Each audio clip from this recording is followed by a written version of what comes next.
ನಮಸ್ಕಾರ ಸ್ನೇಹಿತರೆ, R K media ಮಾಸ್ಟರ್ಸ್ಗೆ ಸ್ವಾಗತ.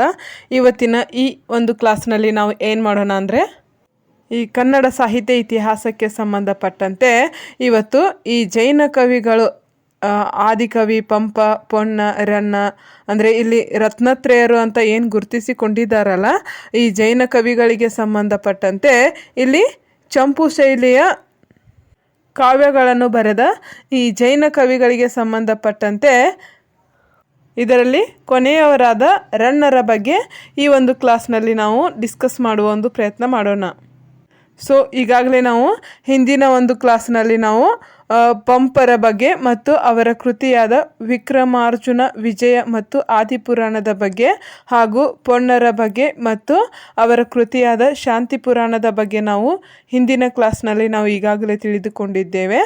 ಸೊ ಇವತ್ತಿನ ಈ ಒಂದು ಕ್ಲಾಸ್ನಲ್ಲಿ ನಾವು ಕೊನೆಯದಾಗಿ ಬರ್ತಾರಲ್ಲ ರನ್ನರು. ಸೊ ರನ್ನರ ಅಜಿತ ಪುರಾಣ ಮತ್ತು ಸಾಹಸ ಭೀಮ ವಿಜಯ ಅಂದರೆ ಇಲ್ಲಿ ಗದಾಯುದ್ಧ ಎಂಬ ಕೃತಿಯ ಬಗ್ಗೆ ಮತ್ತು ಈ ರನ್ನರ ಈ ಆಶ್ರಯದಾತ ಯಾರು ಮತ್ತು ಅವರ ಹಿನ್ನೆಲೆ ಏನು ಅಂತ ಈ ಒಂದು ಕ್ಲಾಸ್ನಲ್ಲಿ ನಾವು ತಿಳಿದುಕೊಳ್ಳುವ ಅಂದರೆ ಇನ್ ಡೀಟೇಲ್ಸ್ ಆಗಿ ತಿಳಿದುಕೊಳ್ಳುವ ಒಂದು ಪ್ರಯತ್ನ ಮಾಡೋಣ. ಸೊ ಚಂಪು ಕಾವ್ಯ ಬಗ್ಗೆ ಅಂತೂ ನಾನು ಈಗಾಗಲೇ ಹಿಂದಿನ ಕ್ಲಾಸ್ನಲ್ಲಿ ನಿಮಗೆ ತಿಳಿಸಿದ್ದೀನಿ. ಸೊ ಚಂಪು ಕಾವ್ಯ ಅಂದರೆ ಇಲ್ಲಿ ಗದ್ಯ ಮತ್ತು ಪದ್ಯಗಳ ಮಿಶ್ರಣ ಹೊಂದಿರುವ ಒಂದು ಬರವಣಿಗೆ ಏನಿರುತ್ತೆ ಅಲ್ಲ, ಅದು ಚಂಪು ಕಾವ್ಯ ಆಗಿರುತ್ತದೆ. ಮತ್ತು ಇಲ್ಲಿ ಈ ಚಂಪು ಕಾವ್ಯಗಳು ಏನಿದಾವಲ್ಲ ಇವು ಧರ್ಮಕ್ಕೆ ಮಾತ್ರ ಸೀಮಿತವಾಗಿರಲಿಲ್ಲ. ಬದಲಿಗೆ ಆ ಒಂದು ಕಾಲದಲ್ಲಿ ಈ ರಾಜರುಗಳು ಮತ್ತು ವೀರ ಯೋಧರು ಏನು ಬರ್ತಿದ್ರಲ್ಲ, ಅವರ ಸಾಹಸ ಗಾಥೆಗಳನ್ನು ಈ ಕಾವ್ಯಗಳು ವರ್ಣಿಸುತ್ತಿದ್ದಾವಂತ ನಾವಿಲ್ಲಿ ತಿಳಿಬಹುದಾಗಿದೆ. ಇನ್ನು ಈ ಒಂದು ಕ್ಲಾಸ್ನಲ್ಲಿ ನಾವು ಈ ಕನ್ನಡ ಸಾಹಿತ್ಯದಲ್ಲಿ ಬರುವ ರತ್ನತ್ರಯರು ಏನದಾರಲ್ಲ, ಅವರಲ್ಲಿ ಮೂರನೆಯವರಾದ ರನ್ನರು ಅಂತ ನಾನು ಏನು ಹೇಳಿದೆ ಅಲ್ಲ, ಅವರ ಬಗ್ಗೆ ಇಲ್ಲಿ ಈ ಒಂದು ಕ್ಲಾಸ್ನಲ್ಲಿ ತಿಳಿದುಕೊಳ್ಳುವ ಒಂದು ಪ್ರಯತ್ನ ಮಾಡೋಣ. ಸೊ ಇಲ್ಲಿ ರನ್ನರು ಅಂದ ತಕ್ಷಣ ಇವರ ಭವ್ಯವಾದ ಶೈಲಿ ಮತ್ತು ಉಜ್ವಲವಾದ ಕಾವ್ಯಗಳಿಗೆ ಇವರು ಹೆಸರಾಗಿದ್ದರು ಅಂದರೆ ಗುರುತಿಸಿಕೊಂಡಿದ್ದರು ಅಂತ ನಾವಿಲ್ಲಿ ತಿಳಿಬಹುದಾಗಿದೆ. ಇನ್ನು ರನ್ನರಿಗೆ ಯಾರು ಆಶ್ರಯದಾತರಾಗಿದ್ದರು ಅಂತ ನೋಡುವುದಾದರೆ, ಇಲ್ಲಿ ರನ್ನರು ಈ ರಾಷ್ಟ್ರಕೂಟರು ಬರ್ತಾರಲ್ಲ, ಈ ರಾಷ್ಟ್ರಕೂಟರ ನಂತರ ಅಧಿಕಾರಕ್ಕೆ ಬಂದ ಈ ಕಲ್ಯಾಣ ಚಾಲುಕ್ಯರು ಏನಿದಾರಲ್ಲ, ಈ ಕಲ್ಯಾಣ ಚಾಲುಕ್ಯರ ಆಶ್ರಯದಲ್ಲಿ ಈ ರನ್ನರು ಇದ್ದರು ಅಂತ ನಾವು ಇಲ್ಲಿ ನೋಡ್ಬೋದಾಗಿದೆ.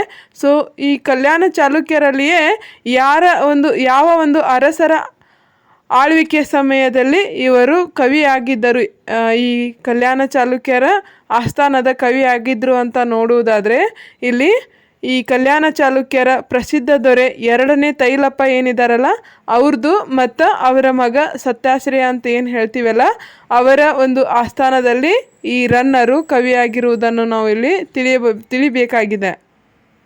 ಸೊ ಈ ಮೂಲಕ ನಮಗಿಲ್ಲಿ ಏನು ತಿಳಿದು ಬಂತು ಅಂದರೆ, ಈ ರನ್ನರು ಏನಿದಾರಲ್ಲ ಇವರು ಕಲ್ಯಾಣ ಚಾಲುಕ್ಯರ ಆಸ್ಥಾನದಲ್ಲಿ ಇಲ್ಲಿ ಕವಿಯಾಗಿದ್ರು ಅಂತ ನಮಗೆ ಇಲ್ಲಿ ತಿಳಿದು ಬಂತು. ಸೊ ನೆಕ್ಸ್ಟ್ ಇಲ್ಲಿ ಇವರಿಗೊಂದು ಬಿರುದು ಇರುತ್ತದೆ. ಅದು ಯಾವ್ದು ಬಿರುದಪ್ಪ ಅಂತಂದರೆ ಕವಿ ಚಕ್ರವರ್ತಿ ಅಂತ ಒಂದು ಬಿರುದು ಇರುತ್ತೆ. ಸೊ ಆ ಒಂದು ಬಿರುದವನ್ನು ಯಾರು ನೀಡಿದ್ರು ಅಂತ ಮತ್ತು ಯಾವುದಕ್ಕಾಗಿ ನೀಡಿದ್ರು ಅಂತ ಇಲ್ಲಿ ನೋಡುವುದಾದರೆ, ಈ ರನ್ನರ ಪಾಂಡಿತ್ಯ ಮತ್ತು ಸ್ವಾಭಿಮಾನಿ ಗುಣವನ್ನು ಮೆಚ್ಚಿ ಇಲ್ಲಿ ಈ ಸತ್ಯಾಶ್ರಯರು ಏನಿರ್ತಾರಲ್ಲ, ಅಂದರೆ ಕಲ್ಯಾಣ ಚಾಲುಕ್ಯರ ದೊರೆ ಸತ್ಯಾಶ್ರಯ ಅಂತ ಏನಿರ್ತಾರಲ್ಲ, ಅವರು ಈ ರನ್ನರಿಗೆ ಕವಿ ಚಕ್ರವರ್ತಿ ಎಂಬ ಒಂದು ಬಿರುದನ್ನು ಇಲ್ಲಿ ಈ ರನ್ನರಿಗೆ ನೀಡಿ ಗೌರವಿಸಿದ್ದನ್ನು ನಾವಿಲ್ಲಿ ನೋಡಬಹುದಾಗಿದೆ. ಇನ್ನು ಈ ರನ್ನರು ಮೂಲತಃ ಯಾವ ಕುಟುಂಬಕ್ಕೆ ಸೇರಿದವರು ಮತ್ತು ಇಲ್ಲಿ ಯಾವ ಒಂದು ಪ್ರದೇಶದವರು ಆಗಿದ್ದರು ಅಂತ ನೋಡುವುದಾದರೆ, ಇಲ್ಲಿ ಈ ರನ್ನರು ಮೂಲತಃ ಜೈನ ಕುಟುಂಬಕ್ಕೆ ಸೇರಿದವರು ಅಂತ ನಾವಿಲ್ಲಿ ತಿಳಿಯತಕ್ಕದ್ದಾಗಿದೆ. ಮತ್ತು ಇವರು ಇವತ್ತೇನು ನಾವು ನೋಡ್ತೀವಲ್ಲ ಬಾಗಲಕೋಟೆ ಜಿಲ್ಲೆ, ಆ ಬಾಗಲಕೋಟೆ ಜಿಲ್ಲೆಯ ಮುಧೋಳ್ ಎಂಬ ಒಂದು ಪ್ರದೇಶದವರು ಈ ರನ್ನರು ಆಗಿದ್ದರು ಅಂತ ನಾವಿಲ್ಲಿ ತಿಳಿಬಹುದಾಗಿದೆ. ಇನ್ನು ಈ ರನ್ನರಿಗೆ ಎರಡು ಕೃತಿಗಳು ಸಂಬಂಧಪಟ್ಟಿವೆ ಅಂತ ನಾನು ಹೇಳಿದೆ. ಯಾವುದು? ಅಜಿತನಾಥ ಪುರಾಣ ಮತ್ತು ಸಾಹಸ ಭೀಮ ವಿಜಯ ಅಂದರೆ ಇಲ್ಲಿ ಗದಾಯುದ್ಧ. ಇವೆರಡು ಈ ರನ್ನರಿಗೆ ಸಂಬಂಧಪಟ್ಟ ಕೃತಿಗಳು ಅಂತ ಹೇಳಿದೆ.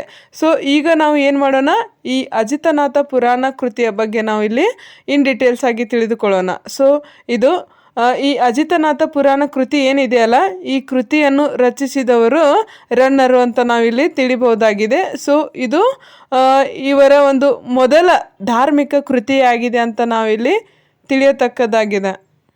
ಇನ್ನು ಈ ಒಂದು ಕೃತಿಗೆ ಸಂಬಂಧಪಟ್ಟಂತೆ ಈ ಕೃತಿಯು ಯಾವ ಒಂದು ವಸ್ತು ವಿಷಯವನ್ನು ಒಳಗೊಂಡಿದೆ ಅಂತ ನೋಡುವುದಾದರೆ, ಇಲ್ಲಿ ಜೈನ ಧರ್ಮದ 2ನೇ ತೀರ್ಥಂಕ ಅಂತ ಏನು ಬರ್ತಾರಲ್ಲ, ಈ ಅಜಿತನಾಥ ಅವರು, ಆ ಅಜಿತನಾಥ ಅವರ ಜೀವನ ಚರಿತ್ರೆಯನ್ನು ಈ ಕೃತಿ ತಿಳಿಸುತ್ತದೆ. ಸೊ ನೆಕ್ಸ್ಟ್ ಇಲ್ಲಿ ಇನ್ನೊಂದು ವಿಶೇಷತೆ ಏನಪ್ಪ ಅಂದರೆ, ಈ ಅಜಿತನಾಥರು ಏನಿದ್ರಲ್ಲ ಅವರ ಒಂದು ಆಧ್ಯಾತ್ಮಿಕ ಜೀವನದ ಜೊತೆಗೆ ಮತ್ತು ಅವರ ಏನಿದು ಇಲ್ಲಿ ಸಗರ ಅಂತ ಒಂದು ಚಕ್ರವರ್ತಿಯ ಕಥೆಯನ್ನು ಈ ಒಂದು ಕೃತಿಯಲ್ಲಿ ಬಹಳ ಮಾರ್ಮಿಕವಾಗಿ ಚಿತ್ರಿಸಲಾಗಿದೆ. ಯಾರು ಚಿತ್ರಿಸಿದಾರಂದರೆ ಈ ರನ್ನರು ಇಲ್ಲಿ ಬಹಳ ಮಾರ್ಮಿಕವಾಗಿ ಚಿತ್ರಣೆ ಮಾಡಿದಾರಂತ ನಾವಿಲ್ಲಿ ತಿಳಿಬಹುದಾಗಿದೆ. ಸೊ ಈ ಮೂಲಕ ಈ ಅಜಿತನಾಥ ಪುರಾಣ ಎಂಬ ಒಂದು ಕೃತಿ ಏನಿದೆ ಅಲ್ಲ, ಇದರಲ್ಲಿ 12 ಆಶ್ವಾಸನೆಗಳನ್ನೊಳಗೊಂಡ ಚಂಪು ಕಾವ್ಯ ಇದಾಗಿದೆ ಅಂತ ನಾವಿಲ್ಲಿ ನೋಡಬಹುದಾಗಿದೆ.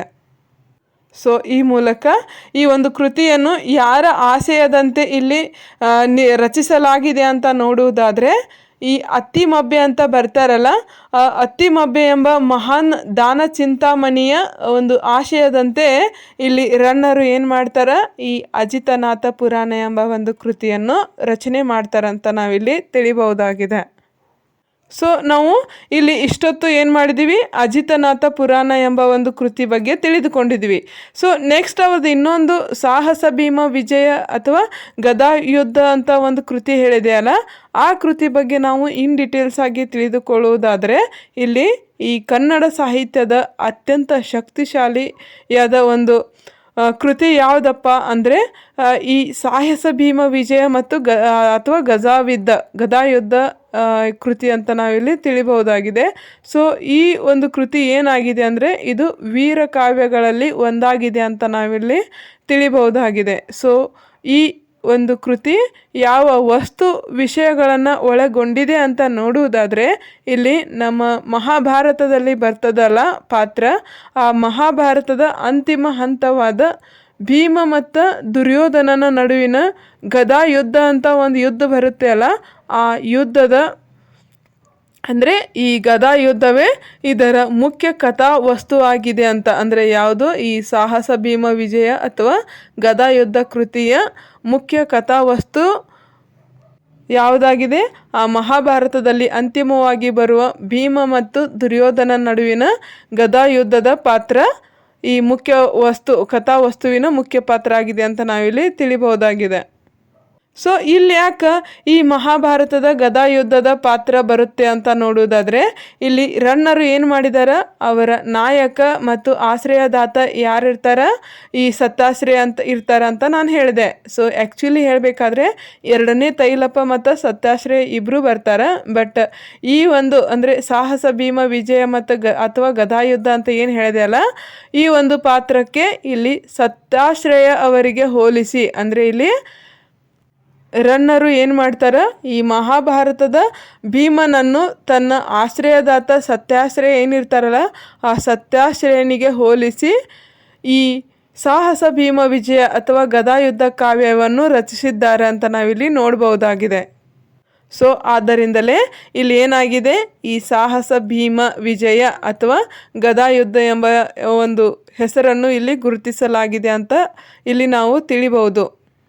ಸೊ ಇಲ್ಲಿ ಇನ್ನೊಂದು ಏನು ವಿಶೇಷತೆಯಪ್ಪ ಅಂದರೆ, ಈ ಮಹಾಭಾರತದಲ್ಲಿ ಗದಾಯುದ್ಧದ ಸಮಯದಲ್ಲಿ ಭೀಮ ಮತ್ತು ದುರ್ಯೋಧನ ಇಬ್ಬರು ಬರ್ತಾರೆ. ಬಟ್ ಇಲ್ಲಿ ಈ ಭೀಮನನ್ನು ತನ್ನ ಆಶ್ರಯದಾತ ಅಂದರೆ ರನ್ನನ ಆಶ್ರಯದಾತ ಸತ್ಯಾಶ್ರಯನಿಗೆ ಹೋಲಿಸಿದ್ದಾರೆ.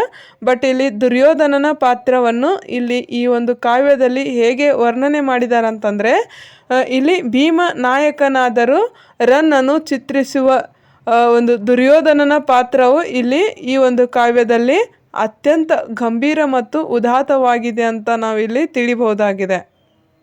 ಹಾಗಾಗಿ ಇಲ್ಲಿ ದುರ್ಯೋಧನನನ್ನು ಕೂಡ ಇಲ್ಲಿ ಅಭಿಮಾನಧನ ಎಂದು ಇಲ್ಲಿ ಈ ಒಂದು ಕೃತಿಯಲ್ಲಿ ಕರೆಯಲಾಗಿದೆ ಅಂತ ನಾವಿಲ್ಲಿ ನೋಡ್ಬೋದು. ಸೊ ಇಲ್ಲಿ ದುರ್ಯೋಧನನು ಇಲ್ಲಿ ರಕ್ತದ ಮಡುವಿನಲ್ಲಿ ಬಿದ್ದಿರುವ ತನ್ನವರನ್ನು ಕಂಡು ವಿಫಲಿಸುವ ಒಂದು ದೃಶ್ಯವನ್ನು ಈ ಒಂದು ಕೃತಿಯಲ್ಲಿ ನಾವು ನೋಡಬಹುದಾಗಿದೆ. ಸೊ ಈ ಮೂಲಕ ನಮ್ಗೆ ಏನು ತಿಳಿಯುತ್ತೆ ಅಂದರೆ ಇಲ್ಲಿ ಈ ಮಹಾಭಾರತದಲ್ಲಿ ಅಂತಿಮವಾಗಿ ಅಂದರೆ ಇಲ್ಲಿ ಭೀಮ ದುರ್ಯೋಧನನ ಒಂದು ಗದಾಯುದ್ಧದ ಪಾತ್ರ ಏನು ಬರುತ್ತೆ ಅಲ್ಲ, ಆ ಪಾತ್ರವನ್ನು ಇಲ್ಲಿ ಸತ್ಯಾಶ್ರಯನಿಗೆ ಹೋಲಿಸಿ ಇಲ್ಲಿ ಸಾಹಸ ಭೀಮ ವಿಜಯ ಅಥವಾ ಗದಾಯುದ್ಧ ಎಂಬ ಕೃತಿಯನ್ನು ಇಲ್ಲಿ ಈ ರನ್ನರು ಬರೆದಿದ್ದಾರೆ ಅಂತ ನಾವಿಲ್ಲಿ ಈ ಮೂಲಕ ತಿಳಿಯಬಹುದಾಗಿದೆ. ಸೊ ನೆಕ್ಸ್ಟ್ ಇವರ ಇನ್ನಿತರ ಕೃತಿಗಳು ಯಾವುವಪ್ಪ ಅಂದರೆ ಇಲ್ಲಿ ಪರಶುರಾಮ ಚರಿತ್ರೆ ಎಂಬ ಒಂದು ಕೃತಿಯನ್ನು ಕೂಡ ಇವರು ರಚನೆ ಮಾಡಿದ್ದಾರೆ. ಬಟ್ ಅದು ಈಗ ಲಭ್ಯವಿಲ್ಲದ ಕೃತಿಯಾಗಿದೆ. ಸೊ ನೆಕ್ಸ್ಟ್ ಇಲ್ಲಿ ರನ್ನಕಂದ ಎಂಬ ಕೃತಿಯನ್ನು ಇವರು ರಚನೆ ಮಾಡಿದ್ದಾರೆ. ಮತ್ತು ಇದು ಈ ಕನ್ನಡದ ಅತ್ಯಂತ ಹಳೆಯ ನಿಘಂಟುಗಳಲ್ಲಿ ಒಂದಾಗಿದೆ ಅಂತ ನಾವು ಇಲ್ಲಿ ನೋಡ್ಬೋದು. ಈ ರನ್ನಕಂದ ಎಂಬುದು ಏನಾಗಿದೆ, ಈ ಕನ್ನಡದ ಅತ್ಯಂತ ಹಳೆಯ ನಿಘಂಟು ಆಗಿದೆ ಅಂತ ನಾವು ಇಲ್ಲಿ ನೋಡ್ಬೋದು. ಅಂದರೆ ನಿಘಂಟುಗಳಲ್ಲಿ ಒಂದಾಗಿದೆ ಅಂತ ಇಲ್ಲಿ ನಾವು ತಿಳಿಬಹುದು. ಸೊ ನೆಕ್ಸ್ಟ್ ಇಲ್ಲಿ ಚಕ್ರೇಶ್ವರ ಚರಿತ್ರೆ ಅಂತ ಒಂದು ಕೃತಿಯನ್ನು ಕೂಡ ಇವರು ರಚನೆ ಮಾಡಿದ್ದಾರೆ. ಸೊ ಈ ಕೃತಿ ಕೂಡ ಈಗ ಲಭ್ಯವಿರುವುದಿಲ್ಲ ಅಂತ ನಾವಿಲ್ಲಿ ತಿಳಿಬಹುದಾಗಿದೆ. ಇನ್ನು ರನ್ನರಿಗೆ ಇರುವ ಬಿರುದುಗಳು ಯಾವುವು ಅಂತ ಹೇಳಿದ್ರೆ ಇಲ್ಲಿ ಕವಿ ಚಕ್ರವರ್ತಿ ಎಂಬ ಬಿರುದನ್ನು ಯಾರಿಂತ್ರ ಪಡೆದರು, ಈ ಸತ್ಯಾಶ್ರಯ ಅವರಿಂದ ಈ ಒಂದು ಬಿರುದು ಪಡೆದರು ಅಂತ ನಾವಿಲ್ಲಿ ಹೇಳಿದೆ. ಮತ್ತೊಂದು ಉತ್ಪನ್ನಮತಿ ಅಂತ ಒಂದು ಬಿರುದು ಕೂಡ ಇರುತ್ತೆ. ಇಲ್ಲಿ ಉತ್ಪನ್ನಮತಿ ಅಂತ ಒಂದು ಬಿರುದು ಏನಿದೆ ಅಲ್ಲ, ಈ ಬಿರುದು ಏನು ಹೇಳುತ್ತೆ ಅಂದರೆ ಎಲ್ಲ ಶಾಸ್ತ್ರಗಳಲ್ಲಿ ಅಪಾರ ಜ್ಞಾನವುಳ್ಳವರು ಅಂತ ಈ ಬಿರುದು ಹೇಳುತ್ತದೆ. ಸೊ ಹಾಗಾಗಿ ಇಲ್ಲಿ ಉತ್ಪನ್ನಮತಿ ಎಂಬ ಬಿರುದು ಯಾರಿಗಿದೆ, ಈ ರನ್ನ ಅವರಿಗೆ ಇದೆ ಅಂತ ನಾವಿಲ್ಲಿ ತಿಳಿಬಹುದು. ಸೊ ಈ ಮೂಲಕ ಇಲ್ಲಿ ಈ ಕನ್ನಡ ಸಾಹಿತ್ಯದಲ್ಲಿ ಕ್ರಿಸ್ತಶಕ 9ರಿಂದ 12ನೇ ಶತಮಾನದವರೆಗೆ ಅಂದರೆ ಈ ಕ್ರಿಸ್ತಶಕ 9ರಿಂದ 12ನೇ ಶತಮಾನವರೆಗಿನ ಕಾಲವನ್ನು ಇಲ್ಲಿ ಚಂಪು ಯುಗ ಅಥವಾ ಪಂಪಯುಗ ಅಂತ ನಾವಿಲ್ಲಿ ಗುರುತಿಸಲಾಗಿದೆ. ಅಂದರೆ ಇತಿಹಾಸದಲ್ಲಿ ಈ ರೀತಿ ಗುರುತಿಸಲಾಗಿದೆ. ಮತ್ತು 12ನೇ ಶತಮಾನದ ವಚನ ಸಾಹಿತ್ಯ ಬಂದ ನಂತರ ಇಲ್ಲಿ ಜನಸಾಮಾನ್ಯರಿಗೆ ಈ ಚಂಪು ಕಾವ್ಯದ ಪ್ರಭಾವ ಕಡಿಮೆ ಆಯಿತು ಅಂತ ನಾವಿಲ್ಲಿ ನೋಡ್ಬೋದಾಗಿದೆ. ಸೊ ಇಲ್ಲಿ ನಾನು ನಿಮ್ಗೆ ಹೇಳಿದೆ ಚಂಪು ಯುಗ ಅಥವಾ ಪಂಪಯುಗ ಅಂತ ಹೇಳಿದೆ. ಸೊ ಈ ಚಂಪು ಯುಗ ಅಥವಾ ಪಂಪಯುಗ ಏನಿದೆ ಅಲ್ಲ, ಇದು ಜೈನ ಧರ್ಮ ಮತ್ತು ರಾಜಾಶ್ರಯದ ಪ್ರಭಾವ ಹೆಚ್ಚಿತ್ತು. ಅಂದರೆ ಈ ಒಂದು ಕಾಲದಲ್ಲಿ ಜೈನ ಧರ್ಮ ಮತ್ತು ರಾಜಾಶ್ರಯದ ಪ್ರಭಾವ ಹೆಚ್ಚಿತ್ತು ಅಂತ ನಾವಿಲ್ಲಿ ಈ ಮೂಲಕ ತಿಳಿಬಹುದಾಗಿದೆ. ಸೊ ಇಲ್ಲಿ ಇನ್ನೊಂದು ವಿಶೇಷತೆ ಏನಪ್ಪ ಅಂದರೆ ಈ ಶ್ರೀ ವಿಜಯ ಅಂತ ಏನು ಬರ್ತಾರಲ್ಲ, ಅಂದರೆ ನಮ್ಮ ಕನ್ನಡದ ಲಭ್ಯವಿರುವ ಮೊದಲ ಲಕ್ಷಣ ಗ್ರಂಥವಾದ ಈ ಕ್ರಿಸ್ತಶಕ 850ನೇ ಒಂದು ಶತಮಾನ ಅಂದರೆ ಒಂದು ಕಾಲದಲ್ಲಿ ಈ ಕವಿರಾಜ ಮಾರ್ಗ ಎಂಬ ಒಂದು ಕೃತಿ ಏನು ಬರುತ್ತೆ ಅಲ್ಲ, ಆ ಕೃತಿಯ ಕರ್ತೃ ಯಾರಾಗಿದ್ರಪ್ಪ, ಶ್ರೀ ವಿಜಯ ಅಂತ ಆಗಿದ್ರು. ಸೊ ಅವರು ಏನು ಮಾಡಿದಾರ, ಇಂದು ಈ ಕನ್ನಡ ನಾಡು ನುಡಿ ಮತ್ತು ಕಾವ್ಯ ಲಕ್ಷಣಗಳನ್ನು ವಿವರಿಸುವ ಕವಿರಾಜ ಮಾರ್ಗ ಎಂಬ ಒಂದು ಕೃತಿಯನ್ನು ಈ ಶ್ರೀ ವಿಜಯರು ಆಗಲೇ ಅಂದರೆ ಕ್ರಿಸ್ತಶಕ 850ರ ಒಂದು ಕಾಲದಲ್ಲಿ ಇವರು ಕನ್ನಡದಲ್ಲಿ ಲಭ್ಯವಿರುವ ಮೊದಲ ಲಕ್ಷಣ ಗ್ರಂಥವನ್ನು ರಚಿಸಿದರಂತ ನಾವಿಲ್ಲಿ ತಿಳಿಬಹುದಾಗಿದೆ.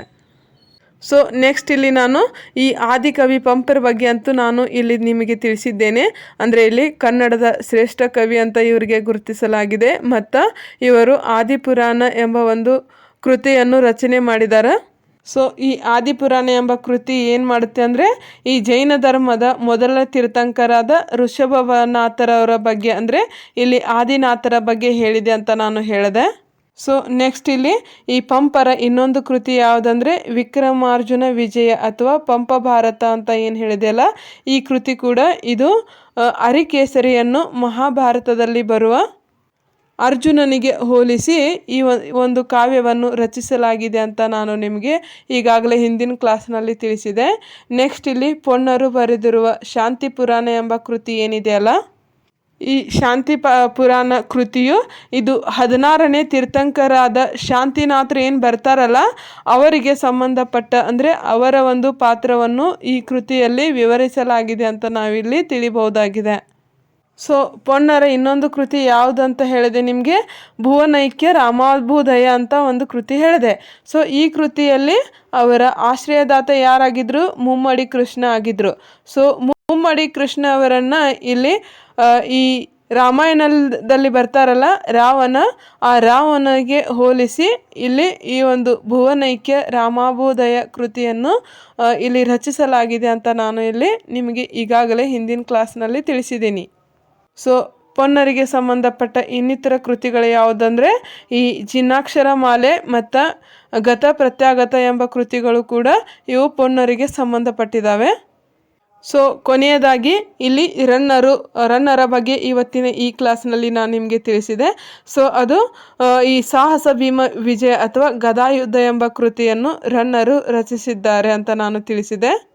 ಸೊ ಈ ಒಂದು ಕೃತಿಯನ್ನು ತನ್ನ ಆಶ್ರಯದಾತ ಸತ್ಯಾಶ್ರಯ ಏನಿರ್ತಾರಲ್ಲ ಅವರನ್ನು ಈ ಮಹಾಭಾರತದಲ್ಲಿ ಬರುವ ಭೀಮನಿಗೆ ಇಲ್ಲಿ ಹೋಲಿಸಿ ಈ ಒಂದು ಕೃತಿಯನ್ನು ರಚಿಸಲಾಗಿದೆ ಅಂತ ನಾನು ತಿಳಿಸಿದೆ. ಸೊ ನೆಕ್ಸ್ಟ್ ಇಲ್ಲಿ ಇವರ ಮತ್ತೊಂದು ಕೃತಿ ಅಜಿತನಾಥ ಪುರಾಣ ಅಂತ ಏನು ಹೇಳಿದೆ ಅಲ್ಲ, ಈ ಅಜಿತನಾಥ ಪುರಾಣ ಕೃತಿ ಕೂಡ ಇದು ಜೈನ ಧರ್ಮದ 2ನೇ ತೀರ್ಥಂಕರಾದ ಅಜಿತನಾಥರಿಗೆ ಸಂಬಂಧಪಟ್ಟ ಒಂದು ಕೃತಿಯಾಗಿದೆ ಅಂತ ನಾನು ನಿಮಗೆ ತಿಳಿಸಿದೆ. ಸೊ ನೆಕ್ಸ್ಟ್ ಇಲ್ಲಿ ಮತ್ತೊಬ್ಬರು ಬರ್ತಾರೆ, ಜನ್ನ ಅಂತ. ಸೊ ಜನ್ನ ಅವರ ಯಶೋಧ ಚರಿತ್ರೆ ಎಂಬ ಒಂದು ಕೃತಿ ಏನಿದೆಯಲ್ಲ, ಈ ಕೃತಿ ಕೂಡ ಇದು ಪ್ರಾಣಿ ಬಲಿ ಮತ್ತು ಅಹಿಂಸೆಯ ತತ್ವವನ್ನು ಸಾರುವ ಒಂದು ಸಣ್ಣದಾಗಿರುವ ದಹನವಾದ ಕಾವ್ಯವಾಗಿದೆ ಅಂತ ನಾವಿಲ್ಲಿ ತಿಳಿದುಕೊಳ್ಬೇಕಾಗಿದೆ. ಸೊ ಈ ಮೂಲಕ ಇಲ್ಲೇನಾಯಿತು, ಈ ಕನ್ನಡ ಸಾಹಿತ್ಯದ ಚರಿತ್ರೆಯಲ್ಲಿ ಬರುವ ಪ್ರಾಚೀನ ಹಳೆಗನ್ನಡ ಏನಿದು ಹಳೆಗನ್ನಡದಲ್ಲಿ ಏನು ಬರ್ತಾರಲ್ಲ ಸಾಹಿತ್ಯಿಕ ಕವಿಗಳು ಬರ್ತಾರಲ್ಲ, ಇವರು ಈ ಪ್ರಾಚೀನ ಹಳೆಗನ್ನಡದ ಅತ್ಯಂತ ಶ್ರೀಮಂತವಾದ ಕವಿಗಳಾಗಿರುವುದನ್ನು ನಾವಿಲ್ಲಿ ತಿಳಿಬಹುದಾಗಿದೆ. ಸೊ ನೆಕ್ಸ್ಟ್ ಇವರ ನಂತರ ಇಲ್ಲಿ ಮಧ್ಯಕಾಲೀನ ಅಂದರೆ ನಡುಗನ್ನಡ ಸಾಹಿತ್ಯ ಇಲ್ಲಿ ಬರುತ್ತದೆ. ಸೊ ಇಲ್ಲಿ ಮಧ್ಯಕಾಲೀನ ನಡುಗನ್ನಡದ ಒಂದು ಕಾಲದ ಕವಿಗಳು ಅಥವಾ ಕೃತಿಗಳು ಯಾವುವಪ್ಪ ಅಂದರೆ ಇಲ್ಲಿ ಕ್ರಿಸ್ತ ಶಕ 12ರಿಂದ 18ನೇ ಶತಮಾನದ ಕಾಲದಲ್ಲಿ ಏನು ಬರ್ತಾರಲ್ಲ ಇವರನ್ನು ನಡುಗನ್ನಡದ ಏನಿದು ಕವಿಗಳು ಅಂತ ನಾವು ಹೇಳ್ಬೋದು. ಅಥವಾ ಆ ಒಂದು ಕಾಲದಲ್ಲಿ ಬರುವ ಕೃತಿಗಳನ್ನು ಇಲ್ಲಿ ಮಧ್ಯಕಾಲೀನ ಅಥವಾ ನಡುಗನ್ನಡದ ಸಾಹಿತ್ಯಿಕ ಕೃತಿಗಳು ಅಂತ ನಾವಿಲ್ಲಿ ಗುರುತಿಸಬಹುದು. ಸೊ ಈ ಮೂಲಕ ಈ ಒಂದು ಕಾಲದಲ್ಲಿ ಯಾವ್ಯಾವ ಕೃತಿಗಳು ಇಲ್ಲಿ ಜನಪ್ರಿಯಗೊಳ್ತಾವಪ್ಪ ಅಂದರೆ ಇಲ್ಲಿ ಮೊದಲನೇದಾಗಿ ವಚನಗಳಾಗಲಿ, ರಗಳೆಗಳು ಅಥವಾ ಷಟ್ಪದಿಗಳಂತಹ ಈ ಸರಳ ಪ್ರಕಾರದ ಕೃತಿಗಳು ಏನಾಗ್ತಾವ ಜನಪ್ರಿಯವಾಗ್ತಾವಂತ ನಾವಿಲ್ಲಿ ನೋಡ್ಬಹುದಾಗಿದೆ. ಸೊ ಈ ವಚನ ಸಾಹಿತ್ಯ ಇದು ಯಾವ ಒಂದು ಶತಮಾನದಲ್ಲಿ ಇಲ್ಲಿ ನಾವು ನೋಡ್ಬೋದು ಅಂದರೆ 12ನೇ ಶತಮಾನದಲ್ಲಿ ಈ ವಚನ ಸಾಹಿತ್ಯಗಳನ್ನು ನಾವು ನೋಡ್ಬೋದು. ಸೊ ಈ ಒಂದು ವಚನ ಸಾಹಿತ್ಯದಲ್ಲಿ ನಾವು ಮುಖ್ಯವಾಗಿ ಯಾರನ್ನು ಗುರುತಿಸಬಹುದು ಅಂದರೆ ಈ ಬಸವಣ್ಣವರಾಗಲಿ, ಅಕ್ಕ ಮಹಾದೇವಿ ಆಗಲಿ ಅಥವಾ ಈ ಶಿವಶರಣರ ವಚನಗಳ ಪ್ರತಿಗಳು ಏನು ಬರ್ತಾವಲ್ಲ ಇವುಗಳನ್ನು ನಾವು ವಚನ ಸಾಹಿತ್ಯ ಅಂದರೆ 12ನೇ ಶತಮಾನದಲ್ಲಿ ಬರುವ ವಚನ ಸಾಹಿತ್ಯ ಎಂದು ನಾವು ಇಲ್ಲಿ ಗುರುತಿಸಬಹುದಾಗಿದೆ. ಸೊ ನಾನು ಈಗಾಗಲೇ ನಿಮ್ಗೆ ಹೇಳಿದೆ ಅಲ್ಲ, ಬಸವಣ್ಣವರಾಗಲಿ, ಅಕ್ಕ ಮಹಾದೇವಿಯವರಾಗಲಿ ಅಥವಾ ಅಲ್ಲಮ ಪ್ರಭುಗಳಂತಹ ಈ ಶಿವಶರಣರು ಏನದಾರಲ್ಲ ಇವರು ಈ ಸಾಮಾಜಿಕ ಕ್ರಾಂತಿಗಾಗಿ ಅಂದರೆ ಅಂದಿನ ಕಾಲದಲ್ಲಿ ಈ ಸಾಮಾಜಿಕ ಕ್ರಾಂತಿಗಾಗಿ ಇವರು ಏನು ಮಾಡಿದ್ರಂದರೆ ಈ ಸರಳ ಕನ್ನಡ ಭಾಷೆಯಲ್ಲಿ ವಚನಗಳನ್ನು ರಚಿಸಿದ್ರಂತೂ ನಾವು ಇಲ್ಲಿ ನೋಡಬಹುದಾಗಿದೆ. ಸೊ ನೆಕ್ಸ್ಟ್ ಇಲ್ಲಿ ರಗಳೆಗಳು ಮತ್ತು ಷಟ್ಪದಿ ಕವಿಗಳು ಕೂಡ ಬರ್ತಾರೆ. ಸೊ ರಗಳೆಗಳು ಮತ್ತು ಷಟ್ಪದಿ ಕವಿಗಳು ಅಂತ ಅಂದ ತಕ್ಷಣ ನಮಗೆ ಇಲ್ಲಿ ಹರಿಹರ ಆಗಲಿ, ರಾಘವಾಂಕ ಆಗಲಿ, ಕುಮಾರವ್ಯಾಸರಾಗಲಿ ನಮಗೆ ನೆನಪಿಗೆ ಬರಬೇಕಾಗುತ್ತೆ.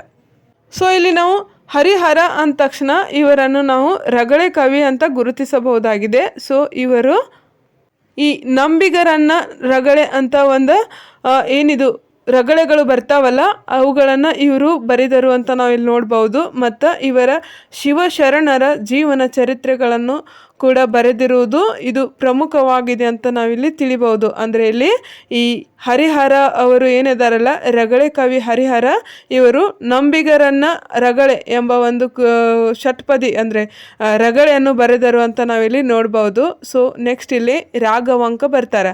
ಸೊ ರಾಘವಾಂಕರು ಏನು ಮಾಡಿದರು, ಕನ್ನಡಕ್ಕೆ 6 ಸಾಲುಗಳ ಪದ್ಯ ಏನು ಬರ್ತಾವಲ್ಲ ಷಟ್ಪದಿ ಅಂತ, ಆ ಷಟ್ಪದಿಯನ್ನು ಅಳವಡಿಸಿದನು ಅಂತ ನಾವಿಲ್ಲಿ ನೋಡ್ಬೋದು. ಸೊ ಇಲ್ಲಿ ಈ ರಾಘವಾಂಕರ ಷಟ್ಪದಿಗಳಲ್ಲಿ ಪ್ರಮುಖವಾದದ್ದು ಯಾವುದಂದರೆ ಹರಿಶ್ಚಂದ್ರ ಕಾವ್ಯ ಅಂತ ಏನು ಬರುತ್ತೆ ಅಲ್ಲ, ಇದು ಸತ್ಯದ ಮಹತ್ವ ಸಾರುವ 6 ಸಾಲುಗಳ ಪದ್ಯ ಆಗಿದೆ. ಅದು ಜನರಲ್ಲಿ ಜನಪ್ರಿಯಗೊಂಡ ಒಂದು ಕೃತಿಯಾಗಿದೆ ಅಂತ ನಾವಿಲ್ಲಿ ನೋಡಬಹುದಾಗಿದೆ.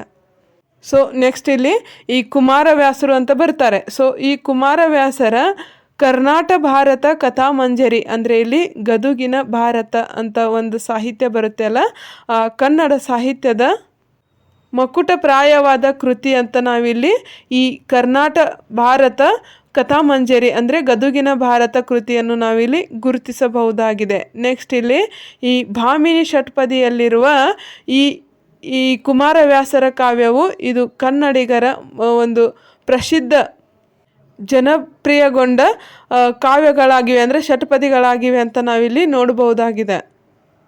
ಸೊ ಈ ಮೂಲಕ ಇಲ್ಲಿ ಷಟ್ಪದಿ ಮತ್ತು ಸಾಂಗತ್ಯ ಅಂದರೆ ಇಲ್ಲಿ ಕುಮಾರವ್ಯಾಸರ ಭಾರತ, ಕುಮಾರವ್ಯಾಸ ಭಾರತ, ಜೈಮಿನಿ ಭಾರತ ಮತ್ತು ರತ್ನಾಕರ ವರ್ಣಿ, ಭರತೇಶ ವೈಭವದಂತಹ ಕೃತಿಗಳ ಒಂದು ಪ್ರತಿಗಳು ಏನಿದಾವಲ್ಲ ಇವು ಷಟ್ಪದಿ ಮತ್ತು ಸಾಂಗತ್ಯ ಇದಕ್ಕೆ ಸಂಬಂಧಪಟ್ಟ ಪ್ರತಿಗಳಾಗಿವೆ ಅಂತ ನಾವಿಲ್ಲಿ ಈ ಕೃತಿಗಳನ್ನು ಗುರುತಿಸಲಾಗಿದೆ. ಸೊ ನೆಕ್ಸ್ಟ್ ಇಲ್ಲಿ ಈ ದಾರ್ಶನಿಕ ಗ್ರಂಥಗಳು ಅಂತ ಬರ್ತಾವ. ಸೊ ಈ ದಾರ್ಶನಿಕ ಗ್ರಂಥಗಳು ಯಾರಿಗೆ ಸೇರಿದವು ಅಂತ ನೋಡುವುದಾದರೆ ಇಲ್ಲಿ ಜೈನ, ವೀರಶೈವ ಮತ್ತು ವೈಷ್ಣವ ಪಂಥಗಳಿಗೆ ಈ ದಾರ್ಶನಿಕ ಗ್ರಂಥಗಳು ಸೇರಿವೆ ಅಂತ ನಾವಿಲ್ಲಿ ತಿಳಿಯುವುದು ಇಂಪಾರ್ಟೆಂಟ್ ಆಗಿದೆ. ಯಾಕಂದರೆ ನಮ್ಮ ಸ್ಪರ್ಧಾತ್ಮಕ ಈ ಪರೀಕ್ಷೆಗಳೇನಿರ್ತಾವಲ್ಲ ಅವುಗಳಲ್ಲಿ ಕೂಡ ಈ ದಾರ್ಶನಿಕ ಗ್ರಂಥಗಳು ಯಾರಿಗೆ ಸೇರಿವೆ ಅಂತ ಕೇಳ್ಬೋದು. ಸೊ ಆಗ ನಾವು ಏನು ಹೇಳಬೇಕು ಅಂದರೆ ಈ ಜೈನ, ವೀರಶೈವ ಮತ್ತು ವೈಷ್ಣವ ಪಂಥಗಳಿಗೆ ಈ ದಾರ್ಶನಿಕ ಗ್ರಂಥಗಳು ಸೇರಿವೆ ಅಂತ ನಾವಿಲ್ಲಿ ಉತ್ತರವನ್ನು ನೀಡಬಹುದಾಗಿದೆ. ಸೊ ನೆಕ್ಸ್ಟ್ ಇಲ್ಲಿ ಈ ಒಂದು ಕಾಲದಲ್ಲಿ ನಾವು ದಾಸ ಸಾಹಿತ್ಯವನ್ನು ನೋಡ್ಬೋದು. ಈ ದಾಸ ಸಾಹಿತ್ಯಗಳು ಯಾರಿಗೆ ಸಂಬಂಧಪಟ್ಟಿವೆ ಅಂತ ನೋಡುವುದಾದರೆ ಇಲ್ಲಿ ಪುರಂದರ ದಾಸರು ಮತ್ತು ಕನಕದಾಸರ ಈ ಸರಳವಾದ ಕೀರ್ತನೆಗಳು ಏನಿದಾವಲ್ಲ ಇವು ಈ ದಾಸ ಸಾಹಿತ್ಯಕ್ಕೆ ಸಂಬಂಧಪಟ್ಟಿವೆ ಅಂತ ನಾವಿಲ್ಲಿ ನೋಡ್ಬೋದು. ಸೊ ಈ ಮೂಲಕ ಇಲ್ಲಿ ಭಕ್ತಿ ಮತ್ತು ಸಮಾಜ ಸುಧಾರಣೆಯನ್ನು ಸಾರುವ ಕೀರ್ತನೆಗಳು ಏನಿದಾವಲ್ಲ ಇವು ದಾಸ ಸಾಹಿತ್ಯಗಳಿಗೆ ಸಂಬಂಧಪಟ್ಟದ್ದವು ಅಂತ ನಾವಿಲ್ಲಿ ನೋಡ್ಬೋದು. ಸೊ ಈ ಮೂಲಕ ಇಲ್ಲಿ ಕನಕದಾಸರ ನಳಚರಿತ್ರೆ ಮತ್ತು ರಾಮದಾನ ಚರಿತ್ರೆ ಇವು ಅತ್ಯಂತ ಮಹತ್ವದ ಕೃತಿಯಾಗಿವೆ ಅಂತ ನಾವಿಲ್ಲಿ ಈ ಮೂಲಕ ಈ ಒಂದು ಇತಿಹಾಸವನ್ನು ಅಂದರೆ ದಾಸ ಸಾಹಿತ್ಯಕ್ಕೆ ಸಂಬಂಧಪಟ್ಟ ಇತಿಹಾಸವನ್ನು ನಾವಿಲ್ಲಿ ತಿಳಿಬಹುದಾಗಿದೆ. ಏನಂತ ಹೇಳಿದೆ, ಈ ಕನಕದಾಸರಿಗೆ ಯಾವ ಒಂದು ದಾಸ ಸಾಹಿತ್ಯಗಳು ಸಂಬಂಧಪಟ್ಟಿವೆ ಅಂತ ಹೇಳಿದೆ, ಈ ನಳಚರಿತ್ರೆ ಮತ್ತು ರಾಮದಾನ ಚರಿತ್ರೆಗಳು ಏನಿದು ಕನಕದಾಸರಿಗೆ ಸಂಬಂಧಪಟ್ಟಿವೆ ಅಂತ ಹೇಳಿದೆ. ಸೊ ಇಲ್ಲಿ ಈ ಮೂಲಕ ಈ ಹಳೆಗನ್ನಡ ಅಂದರೆ ಪ್ರಾಚೀನ ಕಾಲದ ಹಳೆಗನ್ನಡ ಏನಿದಾವಲ್ಲ ಇವು ಪಂಪ, ರನ್ನ, ಜನ್ನ, ಪೊನ್ನರಿಗೆ ಸಂಬಂಧಪಟ್ಟ ಚಂಪು ಅಂದರೆ ಗದ್ಯ ಮತ್ತು ಪದ್ಯ ಮಿಶ್ರಣ ಬರವಣಿಗೆ ಹೊಂದಿದ್ದ ಚಂಪು ಕಾವ್ಯದ ಪ್ರಕಾರಗಳಾದರೆ ಈ ಮಧ್ಯಕಾಲೀನ ಅಂದರೆ ನಡುಗನ್ನಡಕ್ಕೆ ಸಂಬಂಧಪಟ್ಟ ಈ ಬಸವಣ್ಣವರಾಗಲಿ, ಕುಮಾರವ್ಯಾಸರಾಗಲಿ, ಹರಿಹರ ಆಗಲಿ, ಕನಕದಾಸರಾಗಲಿ ಇವರು ಈ ವಚನ, ಷಟ್ಪದಿ, ರಗಳೆ ಮತ್ತು ಕೀರ್ತನೆಯಂತಹ ಕಾವ್ಯಗಳ ಅಂದರೆ ಒಂದು ಕೃತಿಗಳ ಪ್ರಕಾರವನ್ನು ಹೊಂದಿದಾವೆ ಅಂತ ನಾವಿಲ್ಲಿ ತಿಳಿಬಹುದಾಗಿದೆ. ಸೊ ಇದಕ್ಕೆ ಸಂಬಂಧಪಟ್ಟ ಈ ರೀತಿ ಏನಿದು ಸಾಹಿತ್ಯ ಹಿಸ್ಟ್ರಿಗೆ ಸಂಬಂಧಪಟ್ಟ ಎಲ್ಲ ಕೃತಿಗಳು ಏನಿದಾವಲ್ಲ ಇವು ನಮ್ಮ ಕರ್ನಾಟಕದ ಮೈಸೂರಿನ ಓರಿಯೆಂಟಲ್ ರಿಸರ್ಚ್ ಇನ್ಸ್ಟಿಟ್ಯೂಟ್ ಏನಿದೆಯಲ್ಲ ಅಲ್ಲಿ ಈ ಹಸ್ತಪ್ರತಿಗಳು ಸಿಗ್ತಾವಂತ ನಾವಿಲ್ಲಿ ತಿಳಿಬಹುದಾಗಿದೆ. ಅಂದರೆ ಈ ಹಸ್ತಪ್ರತಿಗಳು ನಮಗೆ ಅಲ್ಲಿ ಮೈಸೂರಿನ ಓರಿಯೆಂಟಲ್ ರಿಸರ್ಚ್ ಇನ್ಸ್ಟಿಟ್ಯೂಟ್ನಲ್ಲಿ ದೊರೆಯುತ್ತವೆ ಅಂತ ನಾವಿಲ್ಲಿ ಈ ಮೂಲಕ ಇಲ್ಲಿ ತಿಳಿಬಹುದಾಗಿದೆ. ಇಷ್ಟು ಇಲ್ಲಿ ಈ ರನ್ನ, ಪೊನ್ನ, ಜನ್ನರ ಅಂದರೆ ಪಂಪ, ಪೊನ್ನ, ರನ್ನರ ಇನ್ಫಾರ್ಮೇಷನ್ ಆಗಿದ್ದು ಇಲ್ಲಿಗೆ ಈ ಒಂದು ಡೀಟೇಲ್ಸ್ ಮೂಲಕ ನಾನು ನಿಮಗೆ ಈ ಕ್ಲಾಸ್ನಲ್ಲಿ ತಿಳಿಸಿದ್ದು. ಮತ್ತು ನೆಕ್ಸ್ಟ್ ಕ್ಲಾಸ್ನೊಂದಿಗೆ ನಾನು ಮತ್ತೆ ನಿಮಗೆ ಸಿಗುತ್ತೇನೆ. ಈ ಕ್ಲಾಸ್ ತಮಗೆ ಇಷ್ಟವಾದಲ್ಲಿ ಸಬ್ಸ್ಕ್ರೈಬ್ ಮಾಡಿ ಮತ್ತು ಶೇರ್ ಮಾಡಿ ಅಂತ ಹೇಳುತ್ತಾ ಇಲ್ಲಿಗೆ ಈ ಕ್ಲಾಸ್ ಮುಕ್ತಾಯಗೊಳಿಸುತ್ತೇನೆ. ಜೈ ಹಿಂದ್, ವಂದೇ ಮಾತರಂ.